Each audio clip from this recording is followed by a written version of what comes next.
las dificultades de la transición energética y cómo nuestro apetito por energía, somos también parte de la naturaleza y nuestros aspectos negativos hacen parte del mundo natural. Pero no veo otra alternativa, no veo algo distinto, no lo veo viable en términos de generar los consensos necesarios.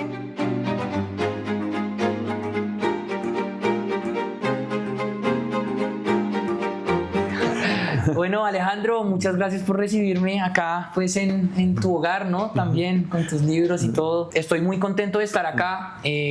Básicamente la intención es entrevistarte, preguntarte qué piensas tú sobre temáticas relacionadas con el ambiente, mucho más también conectado con lo que yo he podido conocer de tu pensamiento en torno a las visiones del futuro, el pragmatismo, cómo es o no Perfecto. Suficiente.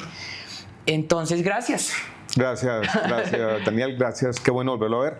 Gracias a todos quienes nos ven y nos oyen.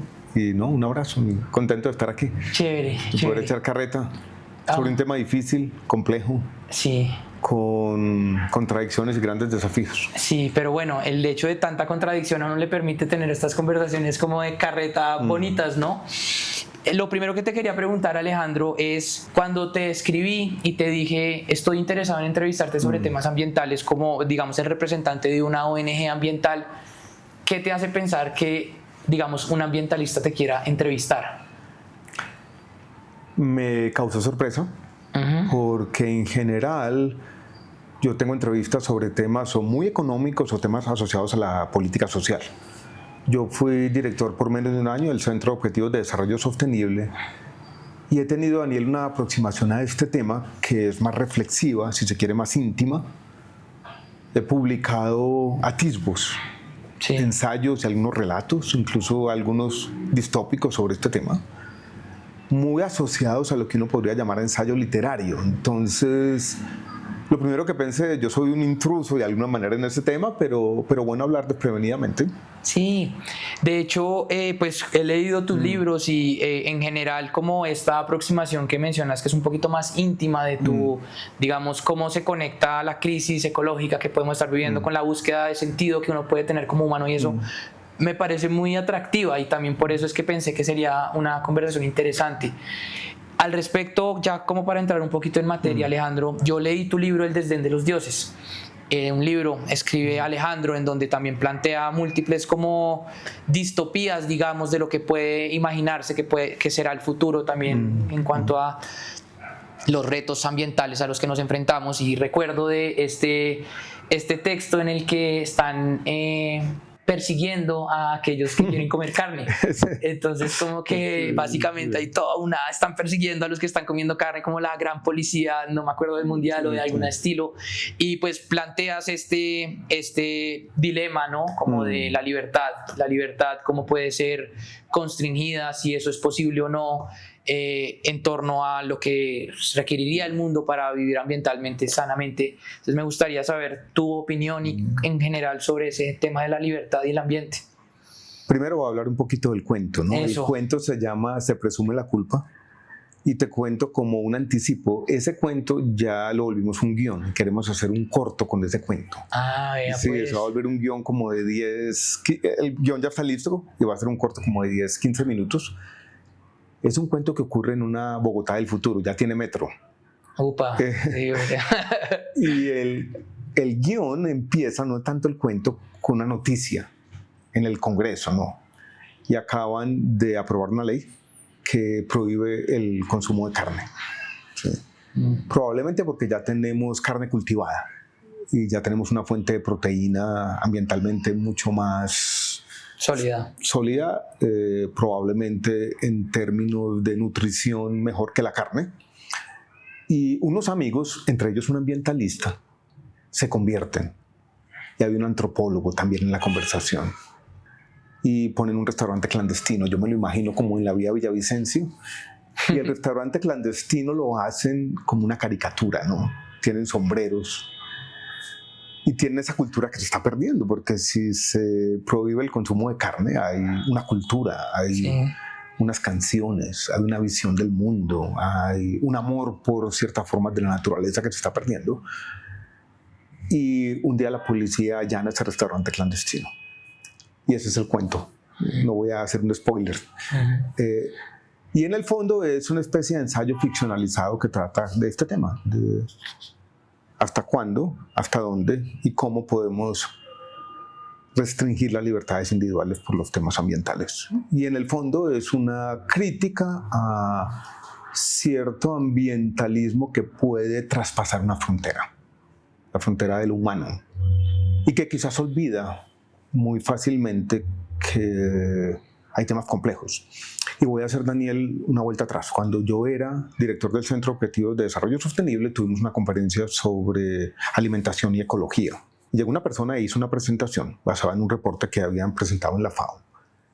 Y ese reporte planteaba una especie de dietas casi que hechas por programación lineal, que iban a tener un impacto ambiental pues muy grande, que iban a salvar la humanidad o salvar el planeta o salvarnos a todos. Pero en el fondo sentido, esto es para alimentar animales. O sea, la comida ha sido parte de la cultura. Y tal vez de una manera un poco exagerada ese cuento retoma esta idea de que comer carne nos hizo humanos de alguna manera. Porque compartir la carne fue parte de nuestros primeros juegos de cooperación. Entonces sí es una crítica a eso, a cierto ambientalismo que prescinde de la complejidad de la antropología y las culturas humanas. Por eso el protagonista principal del cuento es un científico social de izquierdas que termina protestando contra esa forma de ambientalismo. Ese es un poco ese relato, ¿no? Sí, ahí pues me parece interesante porque como que a donde se va mi cabeza cuando se plantea como este debate es hasta qué punto nuestra concepción de la libertad es individual o es colectiva, ¿no? Y entonces el ambientalista llega a pensar, no, es que tenemos que virar hacia valores más colectivos, donde entendamos que tenemos que cuidar el planeta, pero al mismo tiempo tú lo planteas de una manera como al revés también, y es como, no, claro, es que el cambiar estos hábitos que tenemos son también de nuestra cultura como algo colectivo, ¿no? También fue colectivo, también fue construido colectivamente, sí. Ajá. Ahora, yo entiendo también, Daniel, que hay una tensión entre lo individual y lo colectivo. Cuando yo era ministro de Salud, yo propuse en el debate sobre los recursos escasos del sistema de salud una semántica, una terminología. Hablemos de derechos individuales, porque las tutelas son todos individuales, pero hablemos de derechos colectivos. Y el de colectivo era que hay un derecho que depende que todos tengamos un comportamiento de buen uso de los recursos. Entonces yo también, dijéramos, tengo afinidades con esa tensión entre lo individual y lo colectivo. Y quizás estos relatos que yo he hecho es cuando yo veo que todo se está yendo mucho hacia el lado colectivo, colectivo, colectivo, y nos vamos a volver en una especie de hormiguero. Sí. Entonces dijimos, no, yo quiero rescatar al individuo también. Sí, sí, muy interesante. Es difícil, es un equilibrio complejo, ¿no? No, y también como entender que tal vez necesariamente no hay una verdad absoluta en donde trazamos la línea, ¿no? No la hay. Voy a meterme en un tema mucho más complicado, mucho más político, donde está quizás mi gran desacuerdo ideológico con mucha gente que no puede estar viendo aquí. Y es que yo no creo que la solución de los problemas ambientales pase plenamente por un tema de justicia climática. Yo creo que eso es una parte. Y hay una parte donde uno puede hacer un balance y encontrar unos culpables y encontrar unas víctimas. Encontrar quiénes son los que han causado una buena parte de esta crisis y quiénes son quienes están sufriendo el daño. Pero hay algo que trasciende esa visión de la justicia climática. Y eso está en otro cuento, en el Desdén de los Dioses, que se llama Humano, demasiado humano. Y es la visión de la complejidad del problema, de lo que va más allá, de lo que empieza cuando las soluciones basadas en la justicia climática terminan. Y es una carta que trata de traer tres ideas a la conversación, de tres pensadores, filósofos, David Hume, Garrett Hardin, el de la tragedia de los comunes, y escogí uno cualquiera, es un brasileño que se llama Robert Mangabeira, creo, Mangabeira. Y es esta idea de David Hume de que como especie somos de alguna manera limitados en la forma de solidaridad que podemos imaginarnos. Una persona que está en las antípodas del planeta con la que compartimos muy poquito suele estar por fuera de nuestras consideraciones éticas. Esto es las dificultades de construir una comunidad global, que es un gran tema ambiental. Antropológicas, como las plantea David Hume, que fue muy perceptivo sobre la psicología humana. Después la tragedia de los comunes, que yo le enseñé una y otra vez como profesor de teoría de juegos por muchos años. Y después otra también que viene por el lado de la demanda, Daniel, y es, somos insaciables, hermano. Si nos fuera dada la inmortalidad, pediríamos más. Y en ese cuento, que es una epístola que le escribe una persona a su nieta, hay un parrafito que quisiera traer a cuento. Los seres humanos tendemos a ser impasibles ante amenazas hipotéticas de riesgos futuros. Nuestra psicología es presentista.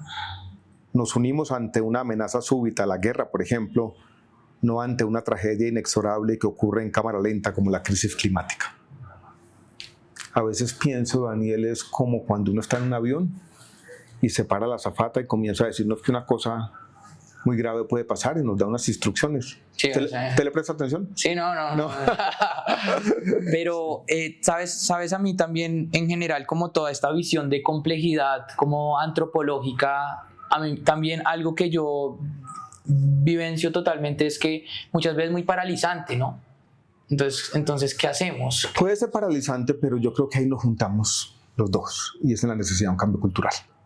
Sí, porque lo otro no es una resignación absoluta, es decir, hay una dificultad por lo que estamos hechos, una dificultad por la forma como nuestro cerebro puede estar construido, pero la historia de la humanidad es una forma de la cultura trascendiendo ese legado genético de alguna manera. Sí, sabes, ese tema del cambio cultural, pues yo creo que básicamente es a lo que nos dedicamos desde Shambhala. Sí, exacto.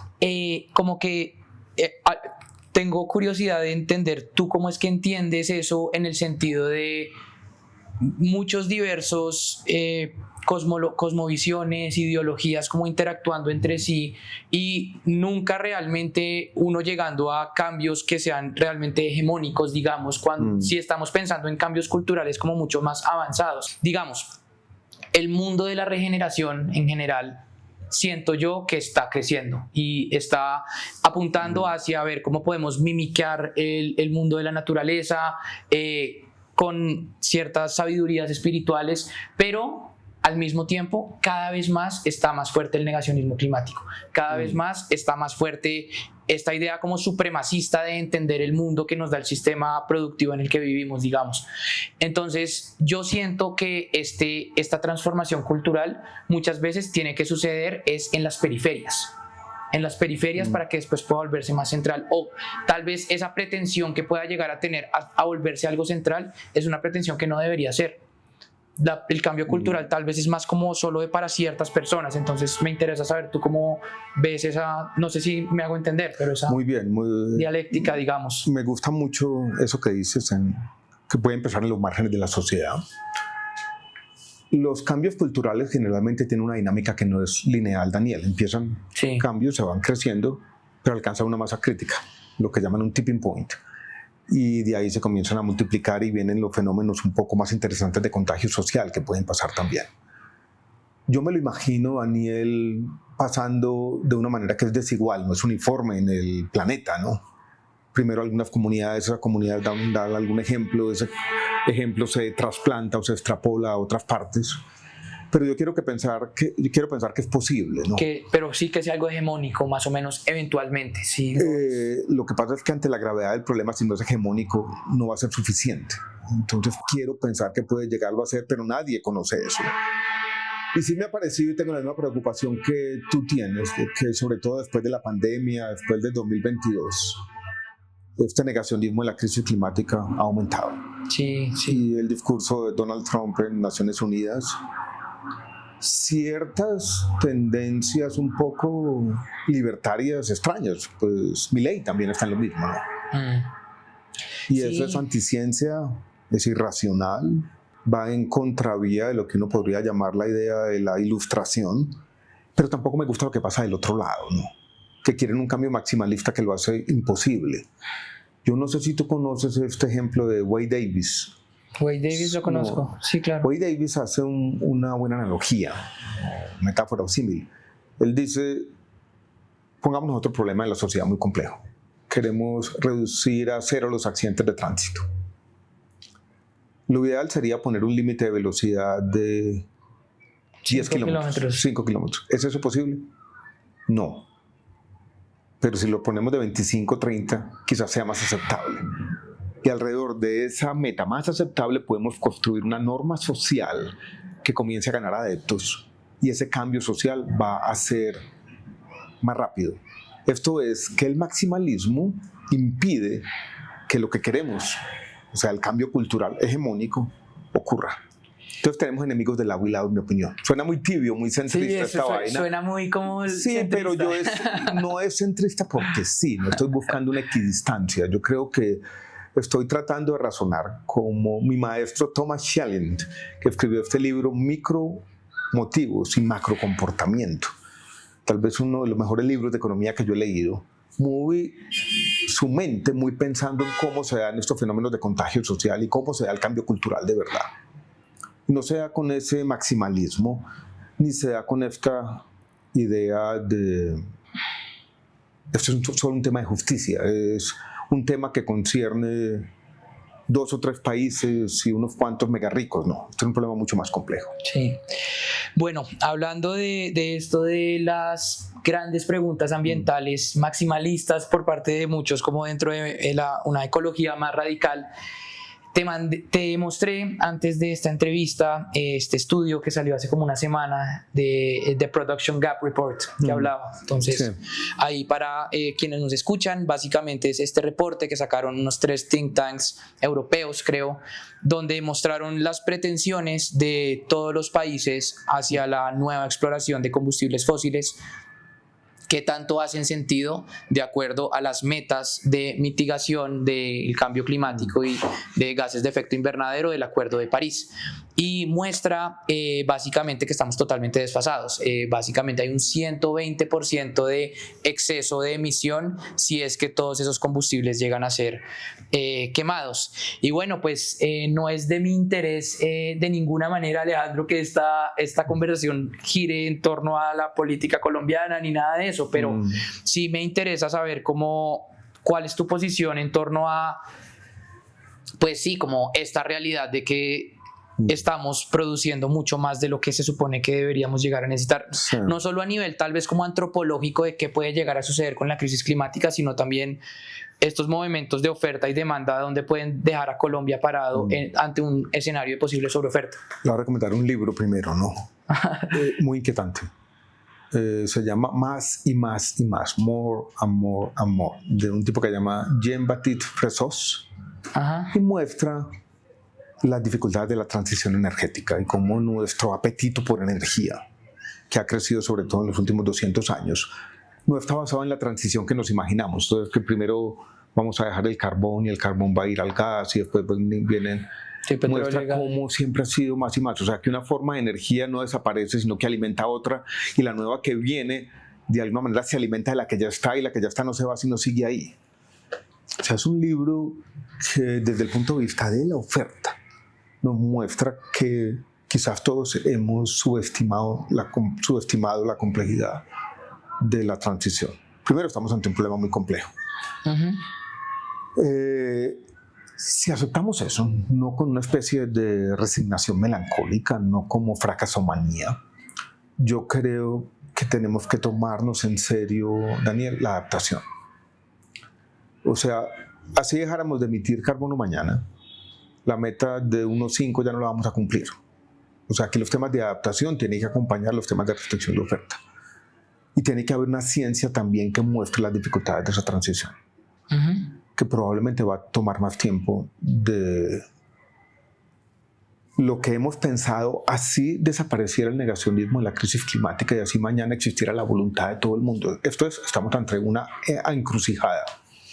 El presidente Petro lo llama el capitalismo fósil, ¿no? Y cree que hay que cambiar el sistema. ¿Por dónde se empieza? Hay esta frase de un sociólogo gringo que dice: es más fácil imaginar el fin del mundo que el fin del capitalismo. Yo no es que esté defendiendo el capitalismo per se, pero es que el capitalismo es muchas cosas a la vez. Es simplemente la coordinación de todas las acciones humanas. Y ningún político en el mundo va a ser elegido prometiendo una caída del nivel de bienestar de una sociedad sustancial. Y me parece que en esas visiones de justicia climática se olvida mucho el lado de la demanda, porque es más problemático. y nos lleva a dilemas éticos mucho más difíciles de resolver y nos lleva a una visión que nos enfrenta también a esa antropología de la que hablábamos hace un rato. Por ejemplo, una contradicción típica de la política actual, decir, bueno, vamos a restringir la oferta de hidrocarburos en Colombia, no exploramos más. ¿Eso que representa de la producción de petróleo en el mundo? Nada, menos del 1%, ¿no? Sí, como... Pero queremos una gran transformación productiva que tenga el turismo en el centro de todo. ¿El turismo qué es? Pues sí, millones de personas volando en aviones impulsados por petróleo, gasolina, llegando aquí. Entonces, no, pero hay a mí me parece que el lado de la demanda tiene que estar. Y el lado de la demanda es el lado del ser humano, en nuestras consideraciones y nuestras reflexiones. Pero ven, Alejandro, si entiendo bien, así como poniéndolo mucho más como a nivel concreto la respuesta a la pregunta, ¿tú crees que nos vamos a volar definitivamente nos vamos a volar los objetivos del Acuerdo de París? Los 1.5 los vamos a volar. 1.5 creo que ya nos lo volamos. Ya no lo volamos, el 2 no lo vamos a volar. El 2 no lo vamos a volar. Lo vamos a volar, sí. Y entonces ahí va otra pregunta que creo que es como muy relevante, sobre todo en estos momentos de tanta polarización, donde muchos pregonan como el fin del multilateralismo que llaman. Sí, terrible. El hecho de estar ya llegando a estos estados en donde es totalmente evidente que estos grandes objetivos de el desarrollo sostenible, digamos, que habíamos hablado en los ODS y todo eso, no se cumplieron, están lejísimos de ser cumplidos, vivimos ante unas desigualdades estructurales enormes,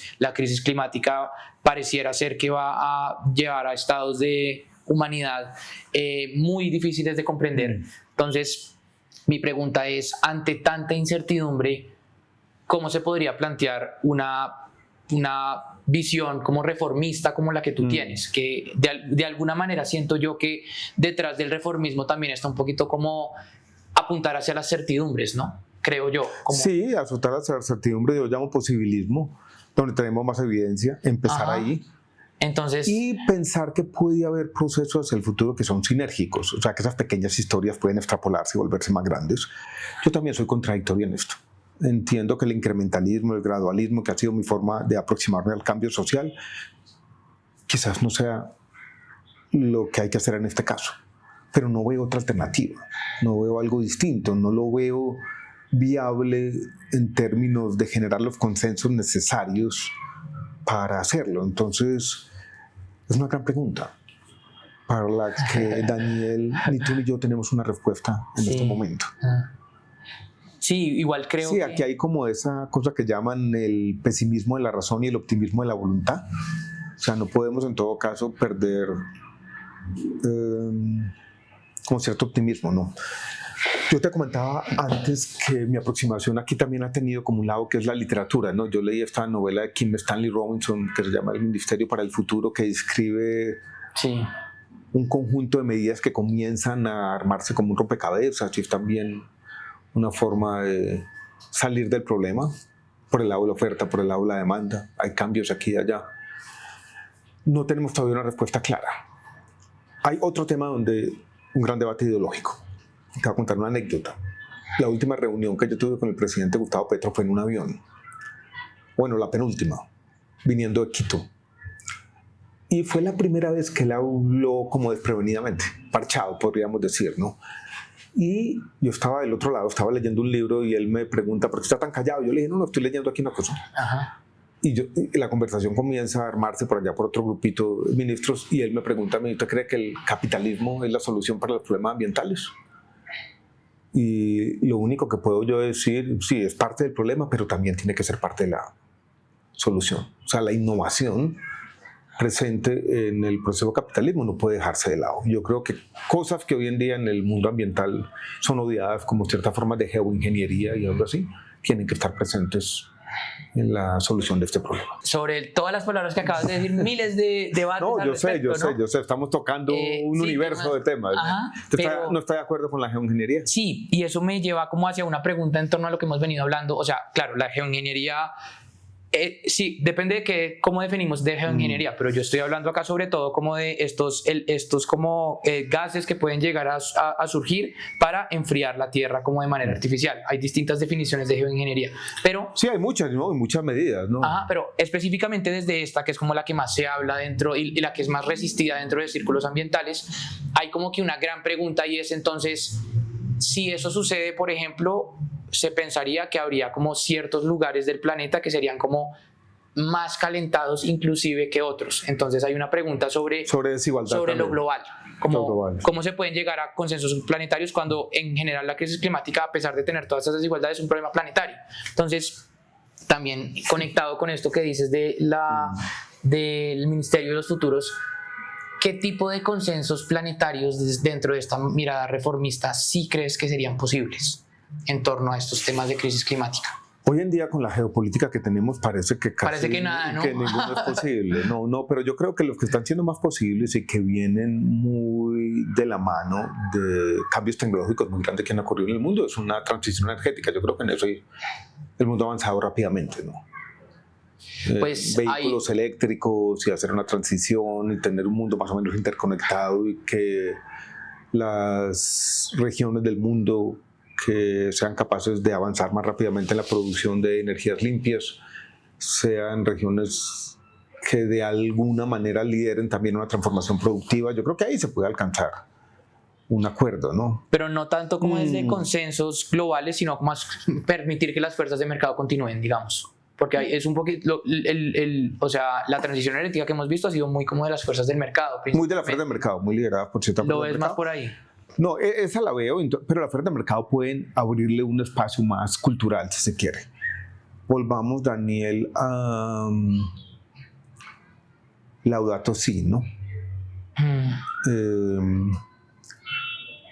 Yo creo que para buscar consensos, el mundo político se está quedando atrás. Ahorita, hablando de Laudato Si, Alejandro. No, es que yo me leí, perdón, te interrumpo, Dale. Este último libro que escribió Javier Cercas sobre el Papa Francisco. Y cuando vi ese libro y su capacidad de discernimiento y su forma de imaginar el mundo, en el fondo lo que pensé, este es un político ideal, ¿no? Que no está pensando en nada de elecciones, que tiene, dijéramos, una visión global. Uh-huh. Y yo no sé, yo creo que vamos a tener que apelar a líderes espirituales, que no sean políticos. Y al respecto... Esa es la parte como más hippie de la entrevista, ¿no? Qué bueno, me gusta que estemos ahí tocándolo por ahí. Sí. De hecho, ahorita, esta semana que estamos tú y yo hablando, hay una reunión como el movimiento Laudato Si está haciendo como una conferencia mundial y hay una reunión pública entre el Papa de hoy en día, León XIV, con el presidente del Tratado de No Proliferación de Combustibles Fósiles, Kuminaido. Entonces, ves posible, no necesariamente tiene que ser un tratado de no proliferación de combustibles fósiles, pero ves posibilidades ya de consensos planetarios en el sentido de que nos pongamos de acuerdo sobre algún tipo de política pública global que todos sigamos, porque por ejemplo eso sucedió con el tema de la capa de ozono, me imagino que eso tú lo debes saber. Sí, la capa de ozono sucedió y ha sido uno de los grandes logros. Ajá. ¿Cómo lo ves en torno al cambio climático? No, yo lo veo, una cosa que yo quisiera que debería pasar ya, no sé por qué no ha pasado, eliminar completamente en todos los países del mundo como una política general los subsidios a los combustibles fósiles. Sí. Eso debería... ¿Y lo ves posible? En este momento muy difícil. Pero debería estar sobre la mesa, ¿no? Pero no quiero meterle como el pesimismo geopolítico, porque en este momento el mundo enloqueció. Sí. Nada parece posible. O sea, la sola palabra consenso global suena en este momento contradictoria, como una utopía casi ingenua, ¿no? Es difícil. Sí. Pero también podemos pensar, Daniel, que este es solo un momento, ¿no? Que en 5 o 10 años podemos tener unos gobernantes, ojalá distintos, ojalá más conscientes, ojalá inspiradores, no sé, distintos a la locura actual, ¿no? Sí, creo que es como también lo dijiste anteriormente, como nuestra esencia humana solo nos permite tal vez ver como lo que nos está rodeando en el momento, ¿no? Entonces, eso también me lleva a mí a la idea de que es muy difícil hoy en día ver futuros promisorios para la humanidad. muchas veces, creo que inclusive Petro lo ha mencionado en algunos momentos. Él menciona mucho el apocalipsis. Sí, como que se nos ha perdido la posibilidad de soñar en un mejor futuro. Y bueno, yo creo que muchas personas se sienten de esa manera, ¿no? Como todos con un pesimismo como generalizado sobre lo que puede llegar a ser el mundo. Entonces, te quisiera hacer una pregunta, cambiando roles. ¿Tú ves en la caída, que es un precipicio de las tasas de fecundidad, una buena noticia ambiental? Sí. Yo sí creo que 1,1 hijos por mujer en Colombia, más abajo que Japón, muy por debajo de la tasa de reemplazo de la población, y eso está ocurriendo en el mundo. Sí, o sea, yo sí creo que tener un descenso poblacional organizado que no tenga ningún, pues sí, como que sea de alguna manera planificado, es algo positivo, porque entonces nuestra huella ambiental es menor. De hecho, te comenté anteriormente que yo vi clases con la autora de Donut Economics, Kate Raworth, Sí. y ella decía, venga, entonces como cuando dentro de la economía ecológica, que este tema de la población es algo como muy importante, le hacían la pregunta, venga, y entonces usted cómo hace para entonces reducir la población sin llegar a medidas como un poquito más como problemáticas, ¿no? Volviendo al tema de restricciones de la libertad, Restricciones, exacto. sin tener el modelo chino en todo el mundo, exacto. Y lo que decía Kate, que me pareció espectacular, es que ya tenemos la manera. Dele bienestar a sus poblaciones. Sobre todo a las mujeres, ¿no? No se da cuenta que cuando las poblaciones viven en bienestar, la tasa de fecundidad baja. Completamente. Y está ocurriendo. Te devuelvo la pregunta. Y está ocurriendo. Yo creo que sí, pero hay preocupaciones que yo tengo como economista en otra dimensión. Claro, el tema los sistemas de seguridad social, por ejemplo. Sí, eso no son sostenibles en ese sentido. Entonces hay que equilibrar una cosa en la otra, y como yo como economista he estado metido en eso. Sí, tengo el chip de la sostenibilidad de los sistemas de pensiones y de salud. Es una preocupación interesante. Voy a volver a otro tema, y es lo más antropológico, ¿no? Lo que voy a decir no es cínico, no es como cierta visión que he tenido yo como el ser humano, de esa contradicción de la que hablábamos inicialmente, es como si un simulador que nos creó nos hubiera puesto dos partecitas en nuestro cerebro, ¿no? Ingenio para transformar la naturaleza, pero cierta estupidez. Y la estupidez es prometeica. De alguna manera no somos capaces de anticipar los daños que podemos generar. O sea, somos un niño con un juguete muy poderoso, casi que jugando con un arma, que permite transformar muchas cosas. Y yo creo que eso viene en términos evolutivos, Daniel, de que nuestros lóbulos prefrontales crecieron muy rápidamente, ¿no? Y a veces veo que ese crecimiento tan rápido es como si eso anticipara que nosotros no vamos a ser una especie fósil. No es el tiburón que va a durar 40 millones de años, o la cucaracha que ha estado yo no sé cuánto. Entonces, hay algo prometeico que ha estado siempre en los mitos del ser humano. Explosivo, ¿no? Sí, y ahora que se va a poner de moda Frankenstein, se llama así, un Prometeo moderno, ¿no? Dice Frankenstein porque hay una película, hay una película que va a llegar y va a ser muy famosa, no sabía. y va a estar ahí, va a estar presente, y otra vez esta idea de los seres humanos, nuestra capacidad de transformar el mundo, de transformarlo de tantas maneras, y de alguna manera le robamos algo a los dioses, ¿no? Y esa conciencia humana ha sido... Bueno, y ahí viene el nombre tal vez de tu libro, el desdén de los dioses, sí, ¿no? Exacto, estamos bendecidos y maldecidos por eso al mismo tiempo, ¿no? Entonces yo tengo como esta visión que es un poco trágica, y por eso menciono a Prometeo, porque está inscrita en eso. Y yo creo que quienes en Grecia hace ya 2500 años se imaginaron la tragedia humana, yo creo que tenían una intuición fundamental sobre lo que somos, ¿no? Y por eso yo creo que el discurso ambientalista debería conectarse con la literatura. Una vez en un debate en una red social, en X, yo mencioné algunos de estos temas de la literatura, y muchas personas que trabajan en temas ambientales se burlaron. Esto cita una novela, esto cita un libro. No, yo creo que a las ciencias sociales les hace falta mucho contacto con la literatura. El ojo simbólico también, ¿no? Creo, del arte y de la poesía. Completamente, y para el cambio cultural es fundamental. Sí, y ahí quiero conectarlo con, comentas, Alejandro, que ahora tal vez el devenir de imaginar nuevos futuros tiene mucho que ver empezar a seguir a otro tipo de líderes, digamos líderes espirituales, ¿no? Hablas del Papa Francisco como un gran líder que ha hecho grandes transformaciones. Uno inclusive podría llegar a pensar líderes como Pepe Mujica, ¿no? Que terminaron hablando mucho más de una visión del mundo que de hacer como temas mucho más hacia lo concreto. Y Pepe Mujica era un crítico de los maximalismos. Sí. Y era un crítico, también está por el lado de la demanda, el consumismo, ¿no? Que eso se nos un gran olvidado. Crítico del consumismo, sí, dentro de los círculos de crecimiento, ese man es como el super dios en América Latina. Bueno, al respecto de esto... Sobre el decrecimiento, por ejemplo, aquí se planteó ese debate y lo planteó claro, Irene Vélez, pero mal planteado también, mal planteado de manera un poco superficial. Pero lo sin introdujo. Entender la posición de Colombia. Sí, pero ahí está, Daniel, el tema. Los debates hay que plantearlos bien, porque si no se plantean bien son contraproducentes. Y bien significa conocer el contexto, ver qué significa en términos de políticas públicas para un país en desarrollo como Colombia, y ver que Colombia en algunos temas puede ser un líder global simbólico, pero en otros temas Colombia tiene que también en sus políticas públicas propender por el bienestar de su población. Sí, o sea, todo líder político tiene que ser un utilitarista local, tiene que hablarle a su población y propender por una mejor calidad de vida, porque o si no, sí, lo que pasa es que algo está fallando. La palabra de crecimiento está muy cargada, ¿no? Muy cargada. Está muy cargada. Y este debate, muchas de las cosas que hemos dicho están muy cargadas. Sí, pero como creo yo, pues de lo que he leído y de hecho hay muchos como argumentos dentro del decrecimiento que resuenan mucho conmigo. Un país como Colombia, si se alinea a políticas públicas alineadas con decrecimiento, estaría probablemente creciendo económicamente, porque entonces estaría mucho más enfocada a darle bienestar a las poblaciones que más pueden llegar a necesitar crecer actualmente. Entonces también es como, bueno, de cómo es que me dejo llevar únicamente por la palabra o por en eso estoy completamente de acuerdo. Incluso todavía una mala noticia.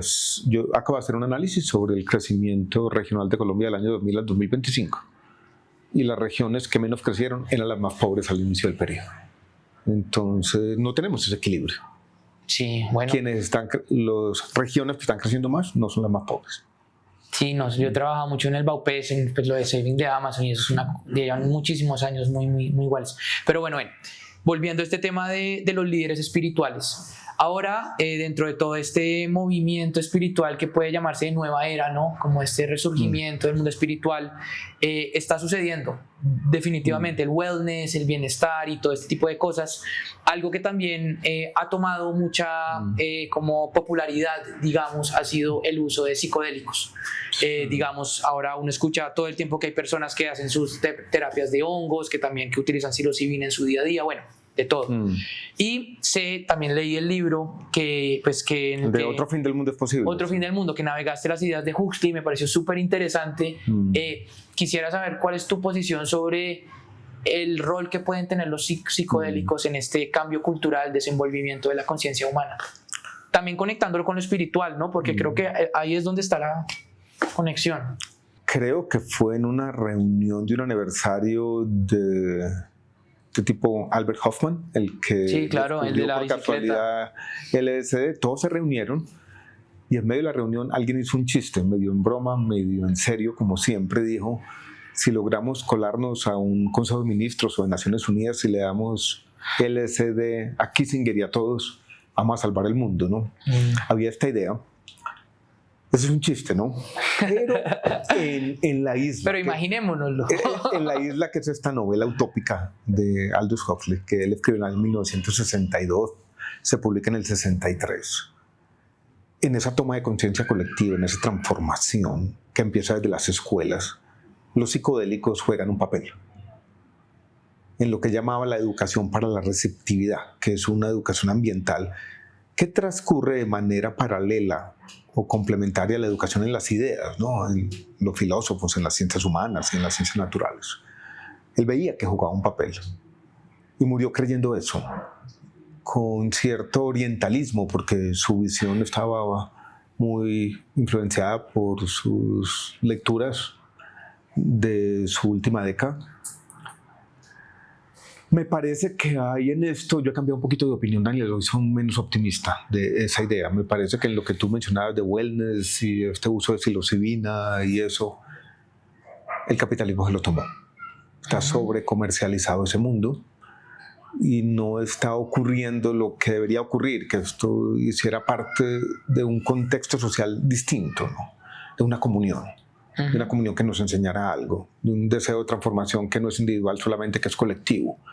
El modelo que adoptamos, dijéramos, para incorporar esta sustancia fue el modelo de la industria farmacéutica con cualquier medicamento, que está bien. Yo me curé de cáncer por la industria farmacéutica, no lo voy a criticar del todo, pero no creo que sea un modelo suficientemente transformador y que desate los procesos de cambio cultural de nuestra primera parte de la conversación. Hoy en día soy pesimista en eso. Creo que en algunos contextos puede servir para cierta exploración espiritual. Hoy creo más que estos líderes espirituales pueden venir de la poesía, ¿no? Me gusta mucho leer en este sentido, por ejemplo, Ernesto Cardenal. Tiene un libro que se llama Cántico Cósmico, donde fusiona como la ciencia y el mito, y es un anticipo de Laudato Si, si se quiere, hecho por él, que también era un sacerdote católico, a quien en los años 80 el Papa de entonces, Juan Pablo II, había leccionado por la teología de la liberación y las ideas que él consideraba comunistas de esa época, y el Papa Francisco reivindicó en la historia. Creo que estoy de acuerdo contigo en que esos líderes espirituales son importantes, están ahí, pero esto no se va a hacer con un compuesto químico, ¿no? No va a ser a punta de ácido. Que No, ojalá fuera tan fácil. Sí, ojalá fuera tan fácil. Hay una idea que tienen muchos de que incluso buena parte de la religión viene de ahí, ¿no? Hay un libro, un artículo que escribió, muy bonito, que escribió Timothy Leary, y está publicado por una revista que se publicó en el año 1964, que se llama Psychedelic Review. Y el artículo hace una comparación, va entre un físico y un biólogo, y le diga, bueno, yo quiero, usted señor biólogo, que me hable de los orígenes de la vida como usted se lo imagina.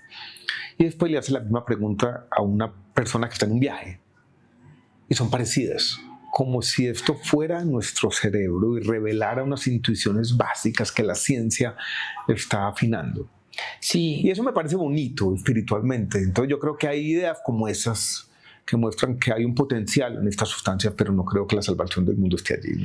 No voy a ser ingenuo, ya sería demasiado hippie este programa. No, ya, eso ya sería demasiado. No, definitivamente. A mí algo que me parece atractivo en general de los psicodélicos es que a uno le permiten acceder a como procesos mentales donde, digamos, la manera en la que mejor lo puedo describir es acceder a lógicas paradójicas, como aceptar la contradicción del mundo y como el ser uno un ser contradictorio e igual sentirse en unicidad a pesar de la contradicción, y como lógicas paradójicas y no tan aristotélicas, digamos.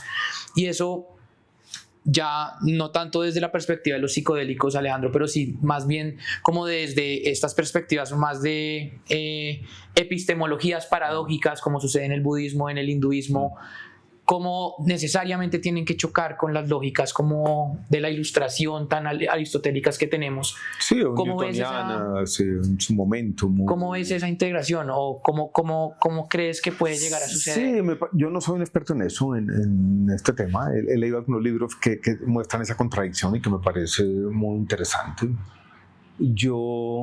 Mi educación como economista es muy en las lógicas de la ilustración, ¿no? La ilustración, en este caso la ilustración escocesa, ¿no? Que sigue siendo muy aristotélica. Sí. Mi pensamiento es así. Incluso yo tengo un lado muy materialista, ¿no? Y mi visión de la vida es muy materialista. La vida es un paréntesis entre la nada y la nada. No hay alma, ni vida después de la muerte, ni formas de encontrarnos otra vez, ¿no? Nos vamos y para nos vamos siempre, y el olvido es nuestro único destino posible, ¿no? Yo he encontrado epistemológicamente en el mundo de lo que se llama la complejidad una forma de tender puentes, de ser un pontifex entre esas dos lógicas, ¿no? Sí, ahí creo, la complejidad de lo sistémico también. Exacto, creo lo que sistémico, se acercan mucho. Exacto, ahí se acerca mucho, y he tenido cierta afinidad epistemológica también con esa visión del mundo que es además más dinámica. Eso es menos lo de la economía, que es el movimiento de un equilibrio a otro y todo está en equilibrio. No, esta no. Es más la observación Está llena de no linealidades. emergente. Exacto. De propiedades emergentes que no son anticipables. Thomas Schelling, quien City ahora, tiene que ver con eso. Entonces ahí encuentro yo como una forma de conectar esos mundos. De hablar esos distintos mundos, sí. Me gusta mucho también ciertas mitología. Tengo una curiosidad por eso. Sí, esas formas de imaginación, ¿no? Esos mitos de la creación siempre me han gustado, ¿no? El mundo ritual también. Me gusta mucho. He tenido de chiquito, y esto incluso viene antes de ser economista, una fascinación, por ejemplo, por San Agustín. O sea, ahí me dicen qué lugar quiere conocer y que no ha conocido y que quisiera ir antes de morirse. Siempre ha sido la isla de Pascua. Allá, que es como chilena, ¿verdad? Sí, siempre me ha gustado eso. Sí, de hecho hay ahorita mucho dentro de este mundo como puede llamarse ecología profunda, digamos, se revive mucho el tema del ritual, ¿no? Tenemos que volver a tener rituales nosotros como humanos para poder lograr este cambio de visión del mundo. Completamente ciertos rituales y cierta sacralización de ciertas cosas que hemos desacralizado. El mundo como algo sagrado. En eso, sí, que hay cosas sagradas, ¿no? Sí. Pero de otro lado está Prometeo, ¿no? Robándole a los dioses esos secretos, ¿no? Y esa es la contradicción que habitamos. La necesidad de sacralizar ciertas cosas, pero nuestro afán también de... Yo en eso creo, en esa pulsión aristotélica, ¿no?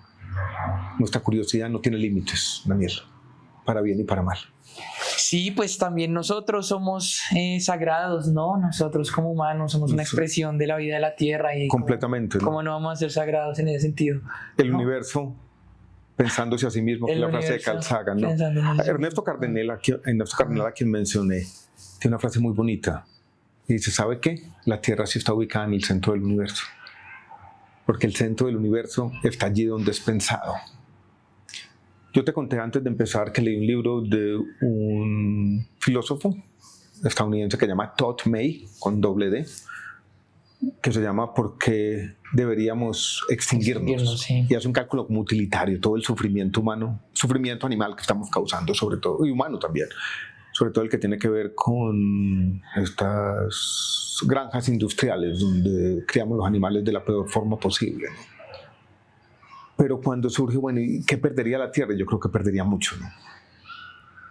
Porque nosotros estamos observándolo todo, ¿no? Pues se dice que... ¿Quién contaría las historias del universo sin nosotros, ¿no? Que creamos la noósfera, ¿no? Muchos dicen eso. Sí. Literalmente una nueva dimensión del ser y de la existencia. Entonces no me gusta esta idea de algunos ambientalistas de que el ser humano es una plaga, ¿no?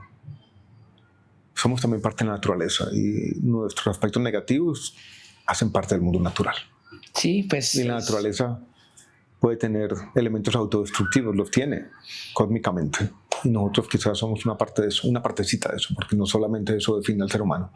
No me gustan estas simplificaciones del ser humano, que somos un animal peligroso y vanidoso, no. Somos más que eso también. Definitivamente, totalmente posible a ser altruistas, amorosos. Amorosos, yo creo que el amor en parte nos define. Es lo que sentimos remordimiento, la culpa también, y yo creo que esa educación es fundamental también en enaltecer al ser humano para que el ser humano cambie y sea protagonista del cambio cultural, me parece fundamental. Bueno, pues me parece una manera linda de terminar ahora. Alejandro, gracias, te agradezco. Daniel. Espero que lo hayas disfrutado. Sí, lo disfruté. ¿Sí? Bueno, pendiente. Gracias a todos quienes ya casi una hora aquí nos acompañaron en esta larga conversación. Chévere, gracias. Abrazo más. Abrazo.